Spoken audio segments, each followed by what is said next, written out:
Selamat datang di dunia edgy.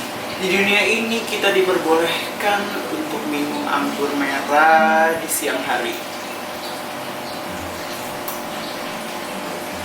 Kenapa alasannya? Oh tentu dong, supaya jadi berbeda daripada yang lain kan? Bukankah ini semua sebenarnya tuh hanya konspirasi yang ada di pikiran kita bahwa menjadi berbeda adalah sebuah tren. Bapak-bapak, ibu-ibu atau yang ada di tengah atau yang tidak bisa diidentifikasi, aku mengundang kalian untuk datang ke dunia edgy.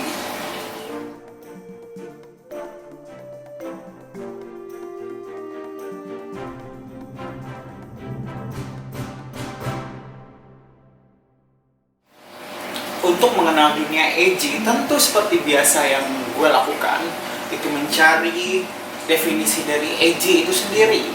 Dan gue menggunakan dua kamus. Kali ini gue menggunakan kamus Oxford dan Merriam-Webster. Definisi dari edgy, satu, itu nervous. Yang kedua, berdasarkan Merriam-Webster katanya having a bold or provocative or unconventional quality. Berdasarkan konteks yang kita bicarakan, fokus terhadap nomor 2. Ketika gue mencoba menginterpretasikan apa itu edgy, gue mengambil kesimpulan bahwa tren karakter edgy adalah memiliki selera atau pemikiran yang berbeda dari orang kebanyakan.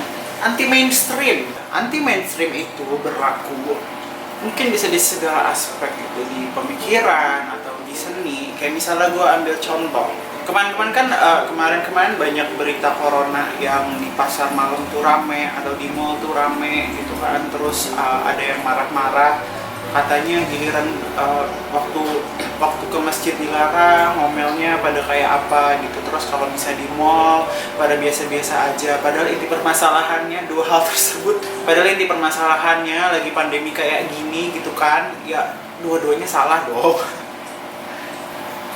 Kan gue nggak akan bahas itu daripada kena masalah sama orang kan.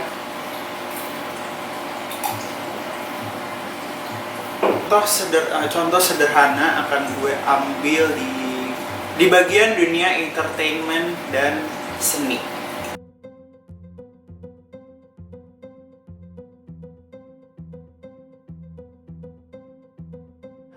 Kalau membicarakan tentang karakter yang edgy, biasanya kita lihat ini digunakan saat membicarakan tentang dunia entertain. Contohnya misalnya penggunaan dark humor gitu kan. Sampai kita nggak bisa bedain yang beneran ngerti dark humor fungsinya untuk apa, sama orang yang menganggap oh iya pakai dark humor itu keren gitu kan, beda sama yang lain. Jadi bukan buat lo yang gampang rasa tersinggung gitu. Sampai kita nggak bisa bedain gitu yang mana yang beneran asshole sama yang beneran ngerti dark humor. Makan itu dark humor. Ya tentu penggunaan dark humor itu difasilitasinya agar menjadi seperti apa? Edgy. Biar keren dan berbeda gitu. Nah, kalau misalnya kita ngomongin musik gitu kan, biasanya ini muncul dari kalangan anak-anak indie.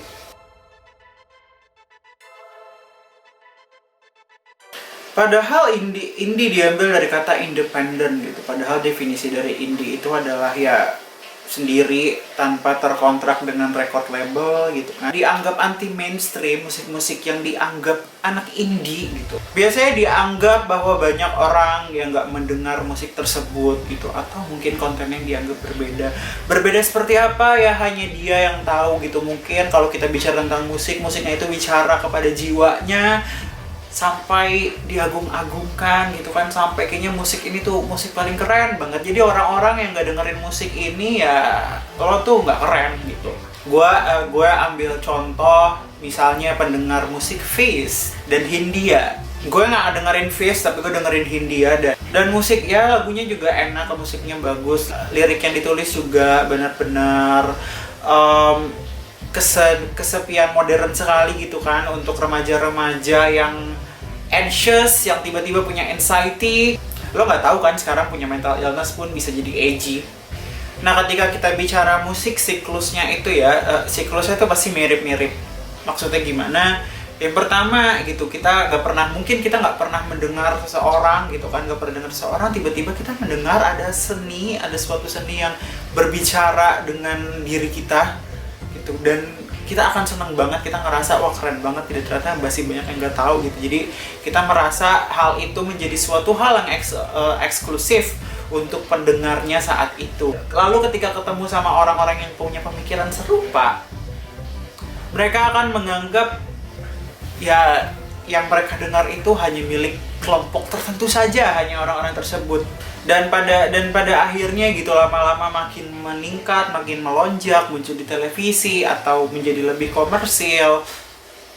Tiba-tiba marah, katanya ya musik indie tersebut udah jadi komersil atau whatsoever. Bisa ambil contoh waktu Payung Teduh ngerilis Akad, itu juga rame banget kan. Katanya Payung Teduh itu udah nggak indie lagi, bla bla bla bla bla bla. Nah, karena perasaan eksklusivitas tentang anak edgy ini gitu, mereka ngerasa ya musik indie ini dipunyai sama anak-anak yang keren, yang anti mainstream. Mereka akan punya pikiran it's them against the world gitu, anak-anak yang merasa diri mereka edgy gitu, yang berbeda, jadinya ya hidup mereka tuh paling tragis sekali, atau ya pokoknya hidupnya menderita banget lah. Nah, di situ gue menemukan aspek bahwa ketika lo menjadi edgy, lo justru ingin menjadi terlihat sama orang lain gitu, ingin mengumumkan, ingin memberitahu bahwa hey, gue tuh berbeda loh dari yang lain, gue tuh nggak kayak orang-orang, selera musik gue berbeda gitu, supaya terlihat apa? Supaya terlihat stand out. Dalam aspek tersebut sebenarnya kita semua tuh sama gitu, manusia ya sama gitu, kita semua ingin berbeda jadi orang lain gitu, dan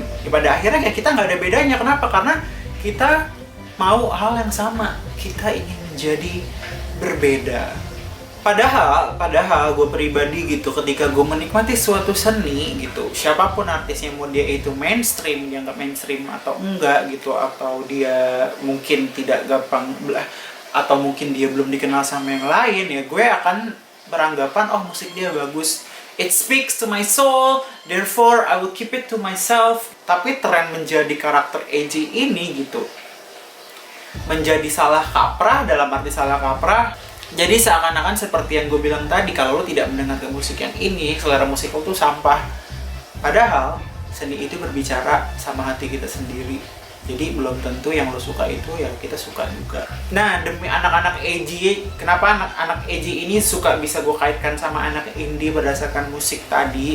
Gue paham gitu, musik indie menjadi terkenal, lalu anak-anak yang memiliki karakter edgy atau anak indie ini merasa marah atau gimana. Kenapa? Karena mereka ngerasa kehilangan sense of belonging gitu.